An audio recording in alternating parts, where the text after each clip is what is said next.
Filipenses 3, de 17 a 21, vai nos mostrar o grande fato que nós somos cidadãos do céu. E Paulo, desde o capítulo 2, já vem mostrando a humildade de Cristo, e ele também se mostrou como pessoa humilde. E alguém pode ver lá fora? Tem uma pessoa, dá uma olhada ali. Entrou alguém ali.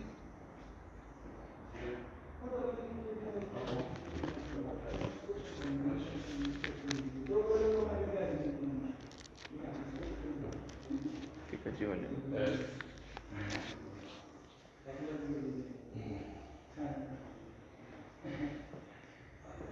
Bom, Paulo se mostrou humilde, ao ponto de falar: eu não alcancei, eu não cheguei ainda tem tanto para eu aprender. Ele admitiu isso e passou para todos que esse grande apóstolo Paulo entendeu que o mais importante é conhecer Jesus e querer conhecer Jesus cada vez mais. E o grande alvo, claro, é estar com Jesus para todo sempre. Mas até lá, vamos conhecê-lo e cada dia mais. E hoje a gente vai focar, então, nesse momento de crises na nossa vida. Momentos difíceis que Paulo e a igreja estavam passando também, que cada um de nós tem. E a gente deve se perguntar com quem a gente se associa, com quem a gente fala e conversa, quem nos ouve, quem são as pessoas que a gente escolhe para andar, quem a gente deseja imitar, nesses momentos. Então esse vai ser um ponto que a gente vai ver hoje, mas também para onde a gente está olhando. A gente pode olhar e focar nas circunstâncias adversas e a gente vai estar como o hamster, correndo ali, se cansando todo. Quando a gente olha ao nosso redor e as coisas são ruins, a única coisa que a gente deve fazer é olhar para cima. A gente precisa mudar a perspectiva. E Paulo vai chamar os filipenses para isso. Então, esse é o contexto hoje, que a nossa cidadania está nos céus e que a gente deve escolher andar com pessoas que têm a mesma cidadania, que têm o mesmo passaporte celestial. E que a gente precisa também entender o que significa isso, que nós somos cidadãos do céu, principalmente em momentos em que a gente está rodeado por problemas terrenos. Então ele fala no versículo 17 do nosso texto assim: irmãos, sigam unidos o meu exemplo e observem os que vivem de acordo com o padrão que lhes apresentamos. Ele chama para seguir pessoas, sigam o meu exemplo. Nós devemos seguir pessoas enquanto estamos aqui. Mas a gente fala como? A gente não deve seguir Jesus, Ele nos chamou para seguirmos Ele, pessoas, não sei, Mas sim, Ele nos deu pessoas para serem exemplos para nós, no corpo de Cristo. Ele quer que nós sejamos exemplos para outras pessoas. Deve ter pessoas em que a gente possa se espelhar. Ele nos deu pessoas ao redor, se a gente quiser, encontrar e abrir os nossos olhos, que são lições práticas, que são pessoas que nos dão vários aspectos da vida de Cristo e com quem nós podemos aprender. Então, não é um seguir como no Instagram, interessante esse perfil, sigo esse, uma coisa distante, sem contato, sem prestar conta, sem ter a atenção daquela pessoa, sem envolvimento. Não é isso que Deus quer, não é fingir qualquer coisa que você quiser, porque você pode se esconder atrás do seu perfil, das suas fotos e tudo mais, mas Ele quer pessoas de perto, pessoas que a gente admira, inclusive conhece pessoalmente, conhece de andar junto, que são genuínos, exemplos que a gente possa copiar. E Ele deu a si mesmo como exemplo, sigam o meu exemplo. Mas Ele acabou de falar antes que Ele ainda não alcançou ainda. Então, como assim? Seguir pessoas imperfeitas?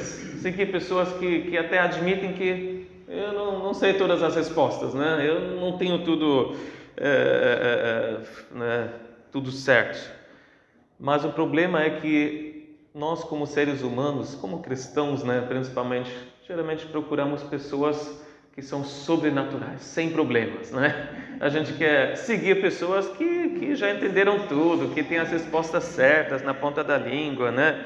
Nós queremos pessoas que não cometem erro nenhum, né? Que são as personificações daqueles gurus de autoajuda que dão as palestras que você fala, nossa, eu queria ser como essa pessoa, mas eu não tenho tanta determinação, né? Eu não consigo acordar às 5 horas da manhã para fazer exercício e ler um livro inteiro e depois começar o dia. Queria ser como essa pessoa vou seguir, né? Essas pessoas não raramente vão dizer existem, né? Pessoas perfeitas não existem, ponto. E todas as pessoas vão errar conosco, né? Todas as pessoas de alguma forma vão nos desapontar, inclusive os líderes, né? Líderes nas igrejas, pastores que a gente admira, mas cedo ou mais tarde vão nos desapontar, porque todos são pecadores, ponto, né?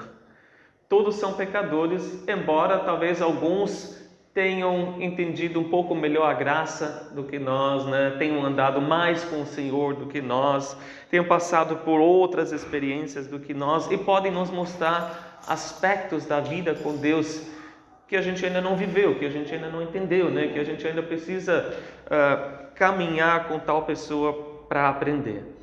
Claro que no final a gente quer seguir uma pessoa perfeita, que é Jesus, né? O nosso alvo sempre é Jesus, mas Deus deu outras pessoas para estarem conosco. Por isso Paulo também falou em 1 Coríntios 11:1, tornem-se meus imitadores como eu sou de Cristo. Então eu primeiro imito a Cristo, eu tento imitar a Cristo com todo o meu ser e nessa forma como eu imito a Cristo, me imitam, né? Claro que eu faço coisas que nem sempre sou um bom imitador de Cristo, mas esse é o primeiro ponto, né? Ser imitador de Cristo. E depois, nessa busca de eu imitar Cristo, nessa minha busca, nesse meu desejo de conhecê-lo mais, tenta me imitar também. E bons exemplos vão mostrar isso, vão mostrar o quanto querem conhecer mais Jesus. Quanto olham para Jesus, quanto olham para as coisas espirituais e não para as coisas terrenas, né? O quanto estão focando no propósito de Deus em todas as coisas, inclusive grandes problemas, né, em escala internacional que a gente está vendo hoje em Israel. O quanto a gente olha apenas para os sintomas, né, o quanto a gente olha para as raízes, inclusive espirituais, de todos os problemas. Mas Paulo fala, precisamos de bons exemplos. Nós precisamos, não podemos viver sozinhos, sobreviver sozinhos como cristãos hoje.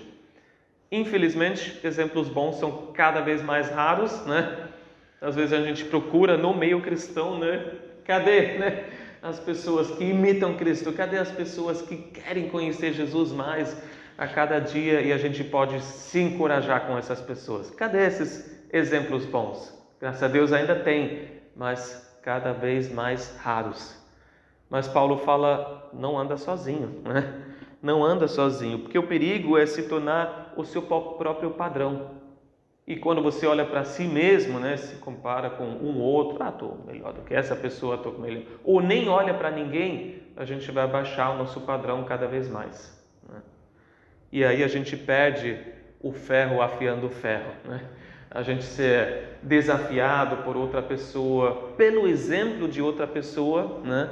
E às vezes a gente se arrepende assim no momento que a gente fala, nossa, eu não tenho feito isso. Como essa pessoa está me mostrando, imitando a Cristo, eu não estou. E a gente precisa tomar cuidado com isso. Quais as pessoas que você admira? Quais as pessoas que você olha e fala, eu quero ser nesse aspecto mais como aquela pessoa? Porque se a gente começa a descartar um por um, né, porque a gente encontra algum erro, alguma área da vida dessa pessoa, e todos têm, a gente vai ficar sozinho, né? A gente vai ficar, então é comigo mesmo, eu tento sobreviver de alguma forma, olhando para mim mesmo e tentando imitar Jesus sozinho, Mas o fato que nós, como nós vamos ver, somos cidadãos dos céus, quer dizer que existem concidadãos, né? E o cidadão do céu precisa dos concidadãos, né? Precisa dessa nação, né? de pessoas que não pertencem a essa terra, mas que são cidadãos dos céus, porque nenhuma pessoa sozinha vive a plenitude que Jesus quer para nós. Então nós precisamos ser lembrados e incentivados uns pelos outros. Que inclusive o autor de Hebreus fala em Hebreus 10, versículos de 24 a 25, consideremos uns aos outros para nos incentivarmos ao amor e às boas obras. Não deixemos de reunir-nos como igreja, segundo o costume de alguns, mas procuremos encorajar-nos uns aos outros, ainda mais quando vocês veem que se aproxima o dia. Tudo acontece que a gente vai ver na passagem ainda hoje, né? O dia está chegando que Jesus vai voltar. E se a gente olha apenas para o nosso próprio padrão, a gente vai abaixar cada vez mais. O amor vai se esfriar. As boas obras vão sumir da nossa vida. O de se reunir como igreja vai também passar, né? Eu sou igreja em casa, pronto, né? E aí você não tem mais bons exemplos ao seu redor. Mas ele fala, vamos nos incentivar, vamos procurar nos encorajar uns aos outros. É isso que a gente precisa. E Paulo também não era, né, tão iludido assim que ele pensava, eu sou o melhor exemplo, o único exemplo por aí. Ele sabia que tinha muitas outras pessoas como bons exemplos, né? Ele falou, observem os que vivem de acordo com o padrão que lhes apresentamos. Tem muitos outros, eu não sou o único, né? Ele falava, eu não me considero acima do padrão, inalcançável. Eu vivo assim como muitas outras pessoas, o padrão de Cristo. Então vamos observar essas pessoas. Quem são as pessoas que mostram esse fruto da humildade de Cristo?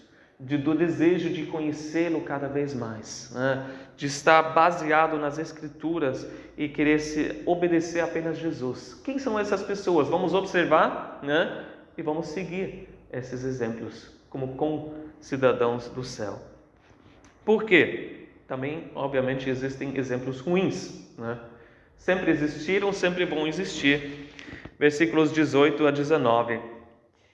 Pois, como já lhes disse repetidas vezes, e agora repito com lágrimas, há muitos que vivem como inimigos da cruz de Cristo.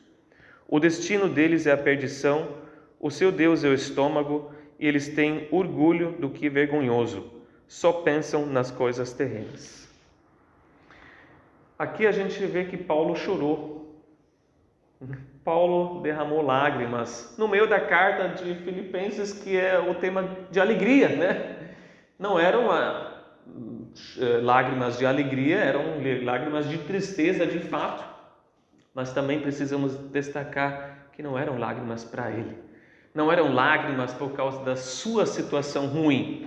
Às vezes a gente chora porque a gente está, né, desesperado com a nossa situação, mas para ele eram lágrimas em favor de outros. Lágrimas porque ele estava querendo alertar e temia que esses irmãos poderiam ser levados para o caminho errado, né? Saindo do caminho certo de Deus, eles estavam correndo perigo. E por isso ele achou importante, como em muitas outras cartas também, expor falsos exemplos errados, né? Expor, apontar o dedo mesmo e falar, isso que vocês estão vendo ali é errado, não sigam essa pessoa. Às vezes ele deu até nome, né? Não sigam esse exemplo, esse irmão, né, já abandonou Jesus, não sigam ele. É chamar pelo nome mesmo, chamar atenção para aquilo que está errado. Paulo fez isso repetidas vezes, né? Muitas vezes já no passado, e nesse momento mais veementemente ainda através de lágrimas. Por quê? Ele falou, são muitos. Eram muitos, né? Bons exemplos a gente já falou, são raros hoje em dia. E continuam sendo muitos os exemplos ruins, errados, né? E o perigo era da grande influência dessas pessoas dentro da igreja. Não eram pessoas que facilmente você podia olhar, não, isso daqui é uma seita, né? Esse daqui é um grupo totalmente com entendimento errado, não sigam eles, mas eram pessoas dentro da igreja, pareciam verdadeiros cristãos. E principalmente os novos convertidos e outros que gostavam talvez daquela fala, facilmente caíam na lábia dessas pessoas. Eles se apresentavam como bons exemplos, né? Assim como Paulo chegava falando, sigam o nosso exemplo. E era um perigo porque era atraente, né? Paulo não precisava alertar se não tivesse um perigo nenhum, mas atraía as pessoas porque falava dos desejos carnais, né? Das paixões mundanas, né? Dos desejos que qualquer pessoa possa ter, mas eles empacotaram, né, no papel presente cristão e falaram, não, você pode viver assim e seguir a Cristo. Você pode ser um verdadeiro cristão e ter essas coisas que você está curtindo nesse momento. Mas Paulo fala logo de primeira, eles vivem, versículo 18, como inimigos da cruz de Cristo. Não dá para falar mais alto, né, mais forte do que isso, porque a cruz é a mensagem principal, né? A cruz é o centro, a peça principal do cristianismo. É tudo que representa o que a gente crê. A gente pode até ter uma cruz, né, como acessório, porque representa tudo que nós acreditamos. A cruz representa que Jesus se humilhou. A cruz representa que Jesus entregou a sua vida como sacrifício por nós e por causa disso hoje nós temos reconciliação com Deus e uns com os outros. Esse é o Evangelho, né? A cruz, sendo inimigo da cruz, é ser inimigo dessa mensagem que liberta, que salva. E a gente vê no versículo 19 exatamente o oposto das atitudes da cruz. Ao invés da humildade, eles tinham orgulho, e não apenas orgulho, né, de coisas que eles faziam, mas orgulho daquilo que era vergonhoso, né? Orgulho das coisas obviamente erradas. Então eles trocaram os valores, eles inverteram as prioridades, né? E a gente vê isso, por exemplo, em 1 Coríntios, que a igreja em Corinto estava tão maluca que eles estavam aplaudindo um cara que estava tendo relações sexuais com a sua padrasta, né? Eles estavam se orgulhando da sua tolerância maravilhosa de permitir uma pessoa dessa no meio da igreja. Eles inverteram totalmente as prioridades, né? Estavam se orgulhando daquilo que é vergonhoso. Isso continua nas igrejas hoje, né? A gente só precisa olhar quem está aplaudindo a tolerância, né? Não de receber pessoas, né, com qualquer perversidade sexual, mas de aceitar eles e não falarem que estão errados. Não, vocês podem continuar do jeito que vocês são, seja fornicação, homossexuais, qualquer coisa, né, que você fala, não, e vai muito além, né, daquilo. Coisas sexuais, né, criminosos, continua a sua vida do jeito que você quiser, não tem problema, pode seguir Jesus da mesma forma, a Bíblia não te condena, e passam a mão nessas pessoas e se orgulham, né, dessa suposta liberdade como cristãos. Ao invés de humildade, tinham orgulho. Ao invés da entrega e sacrifício em favor de outro, eles se olhavam para si mesmos. O Deus deles era o estômago. E agora o estômago, claro, representa uma satisfação instantânea de todos os desejos físicos, né? Seja da saúde, né? O seu corpo, eu preciso, né, viver na academia o tempo todo, porque meu corpo é meu Deus, né? Ou o seu conforto, né? O seu descanso, né? Esse é o meu Deus. Ou então o sexo mesmo, ou então a mente, né? A vida acadêmica, pode ser qualquer coisa, pode ser idolatrada, mas pode ser o próprio estômago também, né? Tem pessoas que vivem de uma refeição para outra, falam, não, o meu prazer é comer, né? Vivo para isso. Então pode ser o próprio estômago também, e às vezes o cristão é culpado disso, porque é mais a gula do que, a libertinagem de outras formas, talvez. A gente tem que falar, esse não é o nosso Deus. Ao invés do perdão e restauração, ele falou, é perdição. Eu quero ler para vocês um texto de 1 João 2, versículo 15 a 17, que diz assim: não amem o mundo nem o que nele há. Se alguém amar o mundo, o amor do Pai não está nele. Pois tudo que há no mundo, a cobiça da carne, a cobiça dos olhos e a ostentação dos bens, não provém do Pai, mas do mundo. O mundo e a sua cobiça passam, mas aquele que faz a vontade de Deus permanece para sempre. Então era perdição, porque eles amavam o mundo, E o mundo e a sua cobiça passam.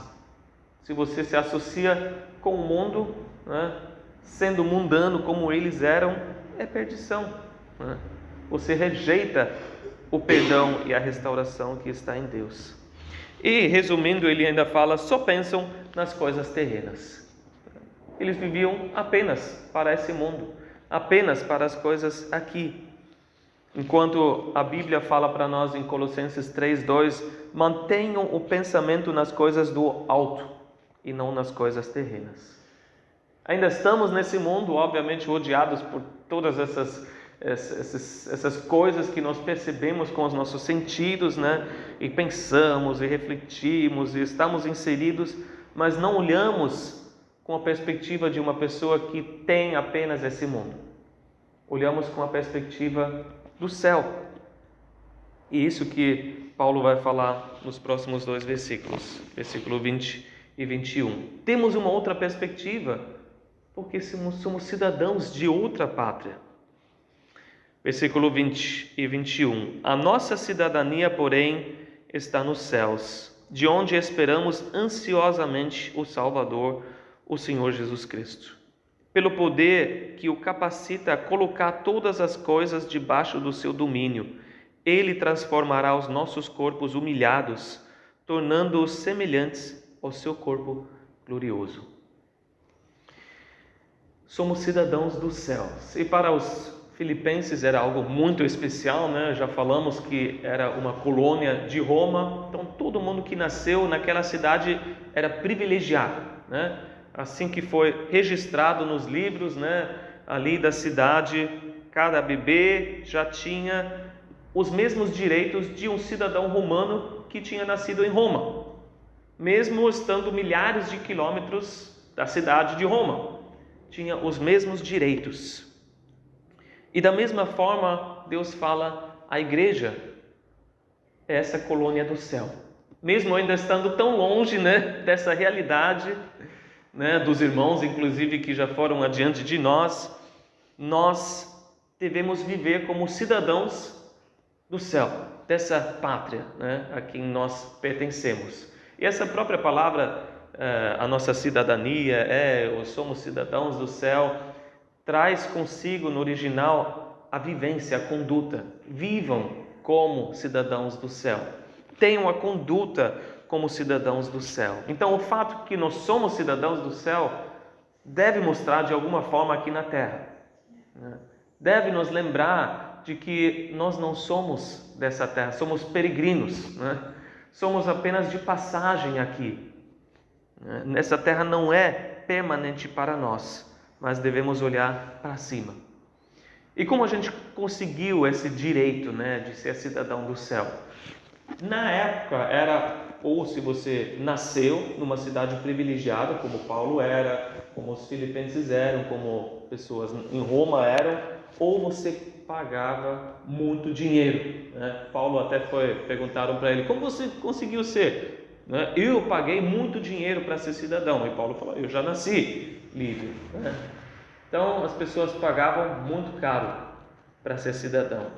E hoje a gente entende também que ter um passaporte europeu, americano, que seja uma coisa desejada, Quantas pessoas não dariam uma grande quantia de dinheiro? Quantos refugiados não tem hoje, chegando de milhares, que desejam ter um dia o direito, de ser cidadãos desses países que dão um pouco mais, para as pessoas viverem. E o que nós fizemos para sermos cidadãos dos céus? Nós apenas cremos no pagamento de outra pessoa. Ainda bem que a gente não teve que pagar, que não teria preço para pagar, como hoje em dia não tem como comprar a cidadania de um outro país. Tem os trâmites que você tem que passar, se você tem direito ou não, vai ser decidido, mas nós não tínhamos nem direito, não tínhamos dinheiro, mas chegou outra pessoa, Jesus Cristo, que pagou esse preço por nós, para que nós possamos ter esse direito, para que os nossos nomes fossem escritos no livro da vida. Assim como os bebês que nasceram lá em Filipos foram escritos nos registros da cidade e passaram a ser cidadãos romanos. E pensa nos privilégios do céu que a gente recebeu por causa disso. Apocalipse 21:4 fala: Ele enxugará dos seus olhos toda lágrima. Não haverá mais morte, nem tristeza, nem choro, nem dor, pois a antiga ordem já passou. Como a gente anseia pelo céu, anseia estar com Jesus. E a gente ainda vai ver ansiosamente, anseia a volta de Cristo. Então, em circunstâncias difíceis que Paulo estava passando, que os filipenses estavam passando, que a gente passa, é fácil perder a perspectiva. Porque dependendo da lente que a gente usa, da perspectiva que a gente tem, a gente pode olhar para tudo e avaliar de forma errada, A gente pode enxergar as coisas de forma errada, porque a gente já enxerga tão pouco.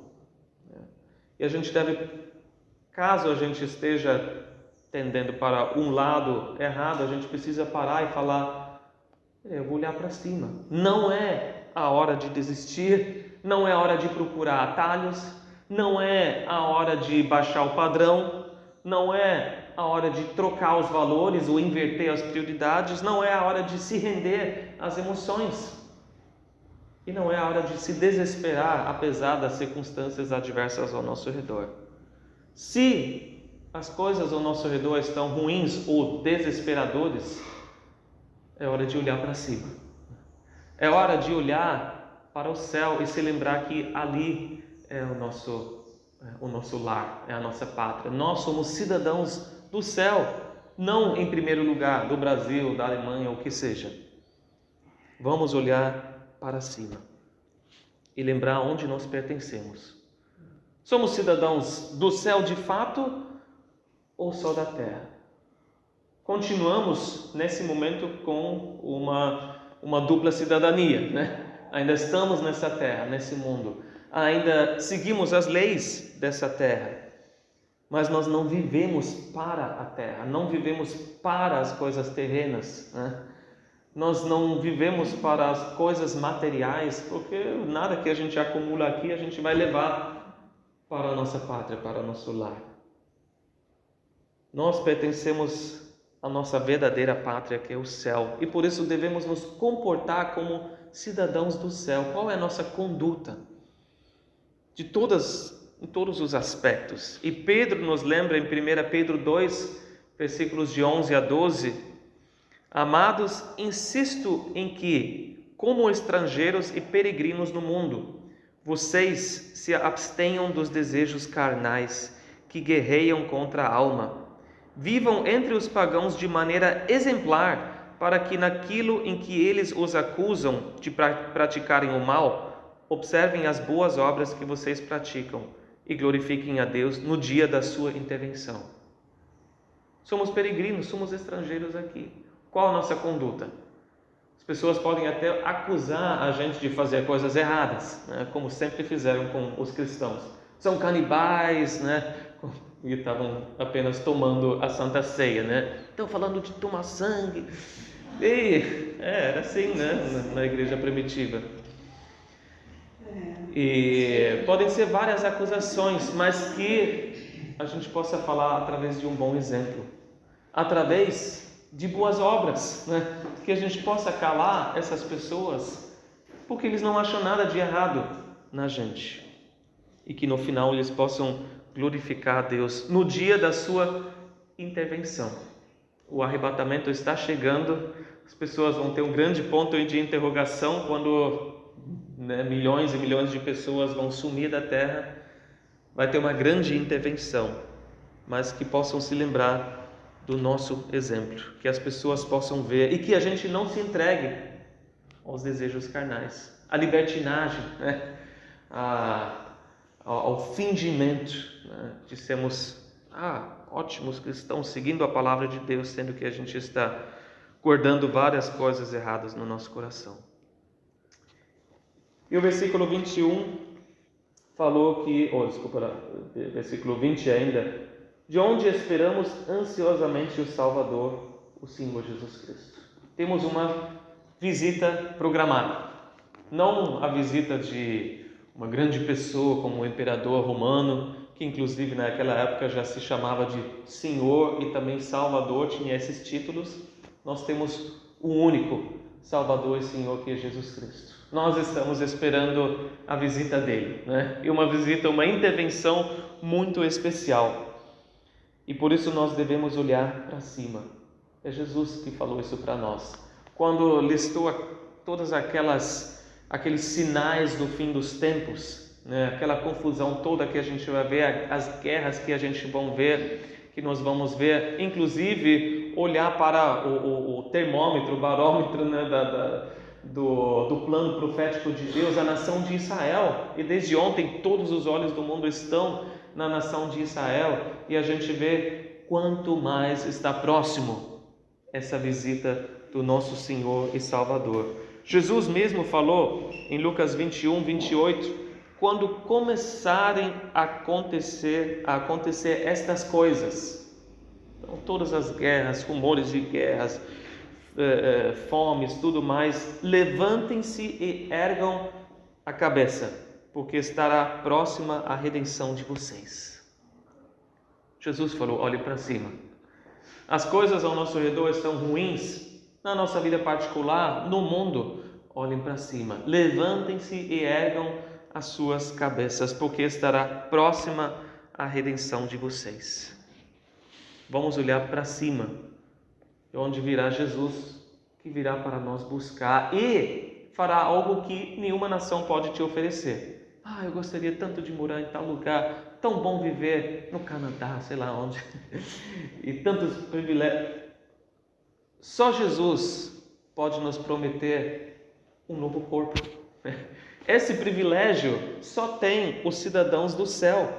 É a maior vantagem que a gente tem, a transformação do nosso corpo em um corpo glorificado, assim como Jesus tem após a sua ressurreição, que só Ele pode dar através do poder absoluto que Ele tem e com que faz dominar todas as coisas nesse mundo. O corpo, que é importante hoje, Jesus vai falar, Paulo vai falar, importa o que a gente faz com o nosso corpo, mas não ao ponto de paparicá-lo, não ao ponto de seguir qualquer desejo que o seu corpo tiver, Seu corpo é importante, inclusive para a eternidade, mas hoje é o templo de Cristo. Como você está cuidando do seu corpo? O que você faz com o seu corpo? Mas lembra que seu corpo não vai viver para sempre. É o seu espírito que vai viver para sempre. Mas ele é o templo do Espírito Santo. Sim, hoje a gente deve cuidar dele, Mas a gente não vai levar ele para o céu. Graças a Deus vai ser glorificado. Então, ele já traz, até nessas palavras aqui, a perspectiva, a prioridade correta. Ele fala os corpos humilhados. Porque, de fato, o nosso corpo é fraco. É uma falha. A nossa mente vai falhando, as nossas forças vão falhando, ele vai deteriorando. Mas ele vai ser glorioso quando a gente entrar na nossa pátria. Quando as portas do céu se abrirem para nós, e a gente passar pelas portas celestiais, e todos que tiverem o seu nome escrito no livro da vida têm esse privilégio. A gente vai entrar com corpos glorificados. A única pergunta para todos é se estarão nessa caravana dos cidadãos do céu, dos peregrinos que deixaram a terra e chegaram finalmente no seu lar eterno. E todos que creram no sacrifício de Jesus têm esse direito. Um dia nós vamos chegar lá. E o fato que Jesus está voltando deve continuar sendo uma grande motivação nas nossas vidas. Deve nos levar a boas obras, ao sacrifício pelo outro, né? À humildade, ao amor pelo próximo.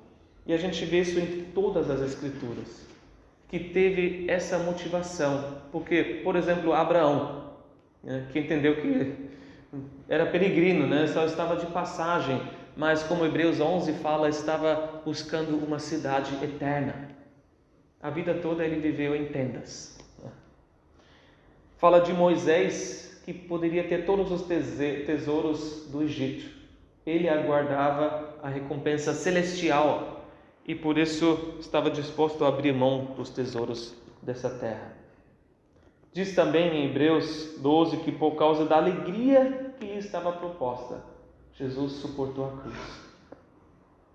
Dessa forma podemos nós colocar nessa lista de heróis da fé, se nós abrirmos mão de conforto terreno, de certas coisas que outras pessoas têm e nós não temos, em favor de Cristo e da vivência da nossa conduta como cidadãos do céu. Então, enquanto nós somos esses peregrinos, esses estrangeiros nessa terra, vamos procurar bons exemplos que a gente pode seguir e vamos ser bons exemplos também através da nossa conduta como cidadãos do céu na terra, sempre olhando para cima, de onde vem a nossa salvação, de onde nós esperamos ansiosamente o nosso Senhor e Salvador, Jesus Cristo. Amém?